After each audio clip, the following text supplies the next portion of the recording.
Hello everyone, welcome back to Indian moms magic. तो आज इस वीडियो में मैं आपके साथ शेयर करूंगी कि जो भी हम बेबीज़ के लिए सामान लेते हैं, जैसे कि प्रैम हो गया, कॉट हो गया, बेबी चेयर्स हो गई, या स्विंग्स हो गए, या वॉकर हो गया, तो ये सारी चीज़ें जो हैं वो यूज़फुल होंगी या नहीं यूज़फुल होंगी। तो अगर आपकी डिलीवरी होने वाली है या रिसेंटली आपकी डिलीवरी हुई है तो ये वीडियो आपके लिए बहुत ही यूज़फुल होगा। तो चलिए आज की वीडियो को स्टार्ट करते हैं। सबसे पहले बात करेंगे बेबी कॉट की। तो क्या कॉट लेना यूज़फुल होगा? तो मैं कहूँगी येस, कॉट लेना यूज़फुल है, बट अगर आपके रूम में कॉट को लगाने के लिए स्पेस है। जैसे कि अगर मैं अपनी बात करूं तो मेरा जो बेडरूम था या मेरे घर में जो भी रूम थे वो इतने बड़े नहीं थे कि बेड के साइड में मैं कॉट को भी एडजस्ट कर सकूं या कॉट को लगा सकूं, इसलिए मैंने बेबी कॉट नहीं लिया क्योंकि मेरे पास स्पेस ही नहीं था। तो पहली चीज़, अगर आपके पास रूम में स्पेस है तो ही आप बेबी कॉट लो, क्योंकि क्या होता है ना कि हमारे पास बेड के साइड में उसे लगाने के लिए स्पेस होना चाहिए, क्योंकि हमें बेबी को फीड कराना होता है। अगर हम उसे बेड से दूर रखेंगे तो भी हमारे लिए प्रॉब्लम होगी। हमें बार बार उठ के जाना है, बेबी को फीड कराना है, बार बार लेटना है, और डिलीवरी के टाइम पे इतना हमारी बॉडी में इतना नहीं होती एनर्जी कि हम उठ के जाएं, बेबी को उठाएं, फिर उसे करें, या बेबी का नैपी चेंज करना है तब भी आपको उठ के जाना पड़ेगा।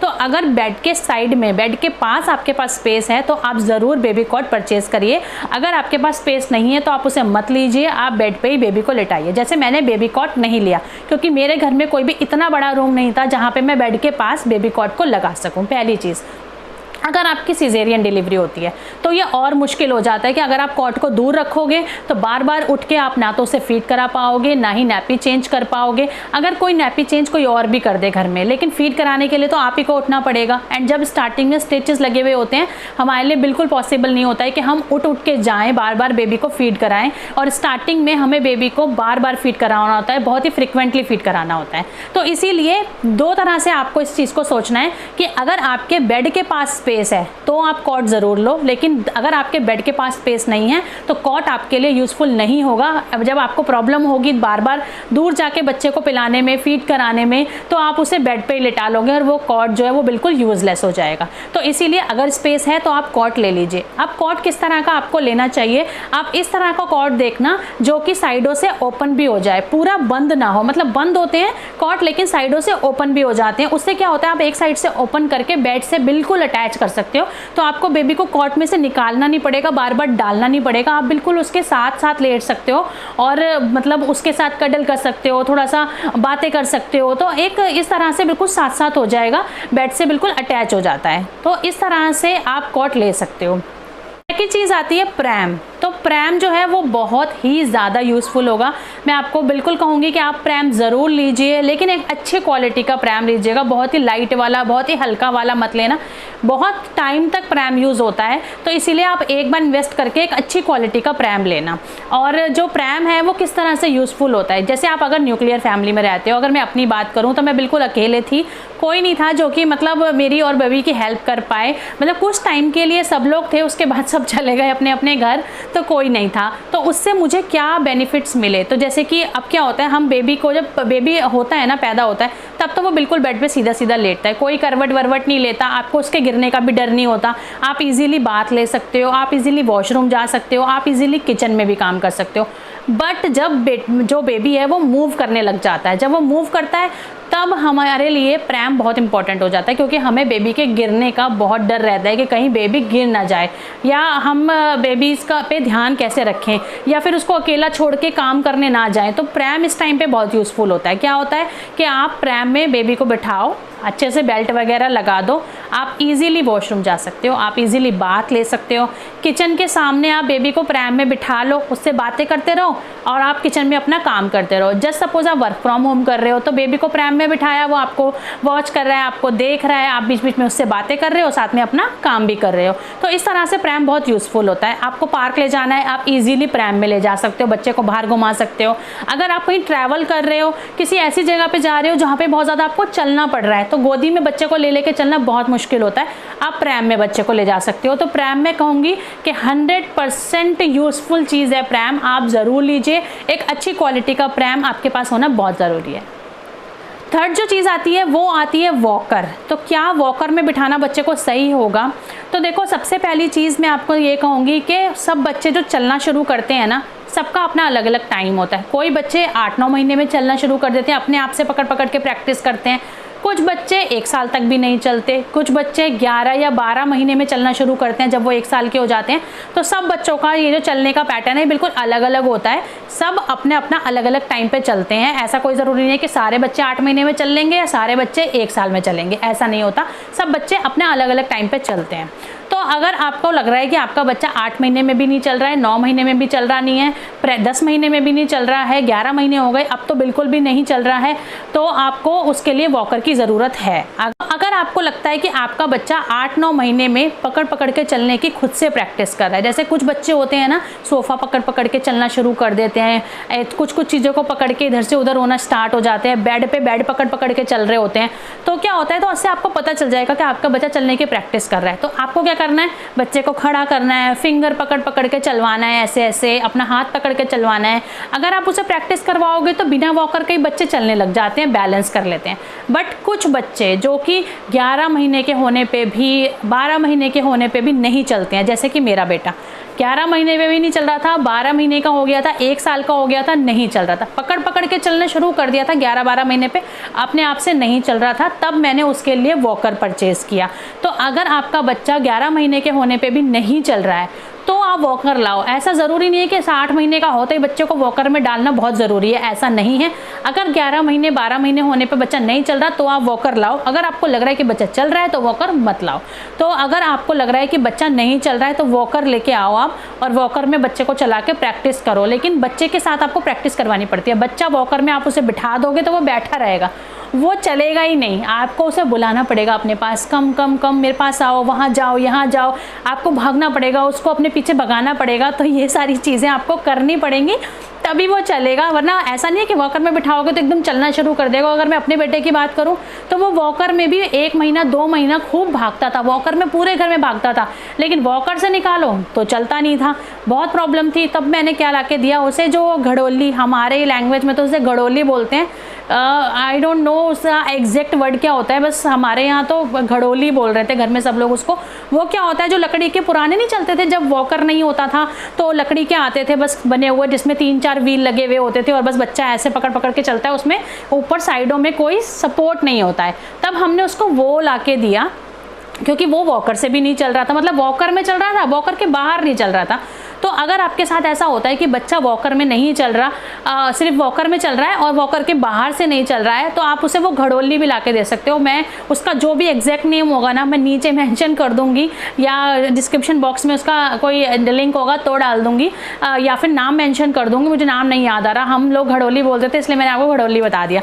तो आप इस तरह से वॉकर को चूज़ कर सकते हो कि अगर आपका बच्चा बिना वॉकर के चलना स्टार्ट कर रहा है तो वॉकर आपको बिल्कुल भी ज़रूरी नहीं है। अगर आपको लग रहा है कि आपका बच्चा नहीं चल रहा है, 11 महीने का हो गया है, 10 महीने का हो गया है, तो आप वॉकर लाओ। अगर आपका बच्चा वॉकर में भी नहीं चल रहा है, मतलब वॉकर में चल रहा है लेकिन वॉकर से बाहर निकाल के नहीं चल रहा, तो आप उसके लिए वो घड़ोली ले आओ, उसे पकड़ पकड़ के चलेगा तो डेफिनेटली वो चलने लग जाएगा। तो इस तरह से आप चूज़ कर सकते हो कि आपको ये वॉकर, घड़ोली और ये सब चीज़ें लेनी ज़रूरी है कि नहीं। नेक्स्ट चीज़ आती है कैरी बेल्ट। जो कैरी बेल्ट आती है ना, जिसमें बच्चों को हम लगा लेते हैं अच्छे से और उसके बाद हमें बच्चों को पकड़ना नहीं पड़ता, कैरी नहीं करना पड़ता। पहली चीज़, अगर मैं अपनी बात करूं तो मैंने वो बेल्ट नहीं ली। क्यों? क्योंकि मैंने जब वो छोटा था तो इस तरह का कोई भी ट्रैवल नहीं किया जहाँ पे मुझे उसे इस तरह से कैरी करना पड़े। बहुत ही कम ट्रैवल मैंने किए, और जो भी ट्रैवल मैंने किए वो बहुत ही ऐसे थे कि मेरा काम प्रैम में चल रहा था, मुझे उसे इस तरह से मतलब उस बेल्ट में डालने की ज़रूरत नहीं पड़ी। किसी ऐसे प्लेस पे जा रहे हो या आपको इस तरह से ट्रैवल करना है या ऐसे किसी जगह पे जाना है जहाँ पे आप प्रैम नहीं ले जा सकते, आपको बच्चे को गोदी में कैरी करना है, तो आप उस बेल्ट को लो। बेसिकली वो इसीलिए होती है कि आप किसी भी ऐसी जगह पे जा रहे हो कि आपको बच्चे को गोदी में उठाना पड़ेगा, तो आप उस बेल्ट को यूज़ कर सकते हो। बट अगर आपको लगता है कि मुझे बच्चे को गोदी में लेना ही नहीं है, मैं मॉल जा रही हूँ, तो प्रैम यूज़ हो जाता है। आपको लग रहा है कि मैं किसी रिलेटिव के यहाँ जा रही हूँ, तो आपको उसके लिए ज़रूरत ही नहीं है, फिर तो आप नॉर्मली बच्चे को थोड़ी देर गोदी में ले जा सकते हो। तो बेसिकली वो इसलिए होता है कि आप बहुत ज़्यादा चल रहे हो, किसी ऐसी जगह पे जा रहे हो, बहुत ज़्यादा ट्रैवल कर रहे हो, या फिर आपके पास सामान बहुत है, आप अकेले जा रहे हो, आपके पास लगेज है, आप बच्चों को कैसे कैरी करोगे, प्रैम को पकड़ोगे या लगेज को पकड़ोगे, तो उस सिचुएशन में वो बेल्ट यूज़ होती है। बट मेरे साथ ऐसा कुछ नहीं हुआ, मैंने ऐसे किसी प्लेस पे ट्रैवल नहीं किया, सोलो कोई ट्रैवल नहीं किया बेबी के साथ, तो मुझे बेल्ट की ज़रूरत नहीं पड़ी, तो मैंने नहीं ली। अगर आपको लगता है कि आपको उसकी रिक्वायरमेंट इस तरह से होगी तो आप वो बेल्ट परचेज़ कर सकते हो। नेक्स्ट जो चीज़ आती है वो आती है बेबी चेयर। बेबी चेयर जो है मैं कहूँगी बहुत ही यूज़फुल है, आपको ज़रूर लेना चाहिए। लेकिन बेबी चेयर जो है वो आप कम से कम जब बच्चा बैठना लग जाए ना, बैठना सीख जाए, अपने आप को होल्ड करने लग जाए ठीक से, बच्चे का पोस्चर ठीक से बनने लग जाए, उसके बाद आप बेबी चेयर को परचेज़ करो। क्योंकि क्या होता है, हम जब पहले से ही परचेज़ कर लेते हैं तो ज़बरदस्ती हम बच्चे को उसमें बिठाने की कोशिश करते हैं, जो कि गलत है। जब तक बच्चे का पोस्चर अच्छा से बनने ना लग जाए, बच्चा बिना किसी सपोर्ट के आराम से बैठ के बेड के बीचों बीच बैठने ना लग जाए, फर्श पे बैठने लग जाए, अपने बॉडी को होल्ड ना करने लग जाए, तब तक आप बेबी चेयर मत लो। तो बेबी चेयर का यूज़ होता है ना जब बच्चा अच्छे से बैठने लग जाता है, उसके बाद आप बच्चे के लिए वो बेबी चेयर जो फीडिंग चेयर होती है वो वाली चेयर आप बच्चे के लिए ले सकते हो, बहुत यूज़फुल होती है। क्योंकि जब हम बच्चे को ऐसे बिठा के ऐसे खिलाते हैं ना, तो बस हमारा जो फोकस है ना वो खिलाने में होता है। बच्चे को प्यार से मतलब बातें कर करके हम नहीं खिला पाते हैं, और बच्चे सेल्फ फीडिंग भी नहीं सीख पाते हैं, क्योंकि बस हमने एक हाथ से पकड़ा होता है और हम ऐसे कर करके बच्चे को खिला रहे होते हैं। लेकिन फीडिंग चेयर जो होती हैं, जो सिटिंग चेयर्स होती हैं बच्चों के लिए, वो बहुत ही यूज़फुल होती हैं। उसमें आपने बच्चे को बिठाया, आपने सामने रख दिया, जो उसमें आगे एक स्पेस बना हुआ होता है, वहाँ पे आपने प्लेट रख ली, बाउल रख ली, जो भी आप खिला रहे हो। अब आप ऐसे सामने से जब खिलाओगे ना तो हंस हंस के बातें कर सकते हो, बोल सकते हो आ करो, ऐसे बोल बोल के आप बच्चे को खिला सकते हो। लेकिन जब हम ऐसे खिलाते हैं तो ना कोई बात कर पाते हैं ना कुछ, बस जल्दी जल्दी बच्चों को खिला रहे होते हैं। तो इस तरह से जो बेबी चेयर होती है, जो फीडिंग चेयर होती है, वो बहुत यूज़फुल होती हैं। आप इस तरह से खिला सकते हो, और आगे का जो स्पेस होता है ना उसमें आप खाना रख भी सकते हो। लाइक बच्चा अगर फिंगर फूड खाने वाला हो गया है तो आपने रख दिया उसके अंदर, बच्चा गिराए फैलाए कोई बात नहीं, लेकिन उससे बच्चा क्या होता है, खुद से बैठा हुआ भी होता है, बच्चे के हाथों का वो जो पोस्चर है और बॉडी का पोस्चर है बिल्कुल सही बन रहा होता है। तो बच्चा ऐसे अपने आप खाना शुरू कर देता है। तो वो बेबी चेयर जो होती है, फीडिंग चेयर, बहुत यूज़फुल होती है, आप ज़रूर उसे लेना। और कुछ आजकल तो इतनी अच्छी अच्छी बेबी चेयर्स आ रही हैं कि इतनी फोल्ड हो जाती हैं, आप कार में जा रहे हो आराम से कैरी कर सकते हो, या फिर आप कहीं भी जा रहे हो, मॉल जा रहे हो, शॉपिंग करने जा रहे हो, कुछ भी है, बच्चे को आपको खिलाना है, फटाफट से आपने अपनी चेयर ओपन करी, बच्चे को बिठाया और खिला दिया। बहुत ही ज़्यादा ईजी होता है वो फोल्डिंग वाली चेयर लेना, तो आप ज़रूर एक चेयर लीजिएगा। नेक्स्ट जो चीज़ आती है वो होती है कार सीट। अगर आप कार में बच्चे के साथ ट्रैवल कर रहे हो तो क्या कार सीट लगाना ज़रूरी है? बिल्कुल, बहुत ही ज़्यादा यूज़फुल चीज़ है। अगर आप बच्चे के साथ ट्रैवल कर रहे हो और बच्चे को गोदी में लेके नहीं बैठ सकते और बच्चा जब बैठने लग गया है तो आप कार सीट ज़रूर लो, बट वो तभी यूज़फुल है जब बच्चा अच्छे से बैठने लग जाए। कार सीट बहुत यूज़फुल होगी, लेकिन जब बच्चा अच्छे से बैठने लग जाए, उसका पोस्चर ठीक हो जाए, तभी आप लो। ऐसा नहीं है कि बच्चे ने भी थोड़ा बहुत बैठना सीखा है, आप सोचो कि गोदी में कौन लेके बच्चे को बैठेगा, कार सीट में लगा दो उसे। नहीं, जब तक उसका पोस्चर अच्छे से नहीं बने, बैठने वाली कोई चीज़ में आप बच्चे को मत बिठाओ। जब वो अच्छे से अपने आप को होल्ड करने लग जाए तब आप ज़रूर एक कार सीट ले सकते हो, बहुत यूज़फुल होती है।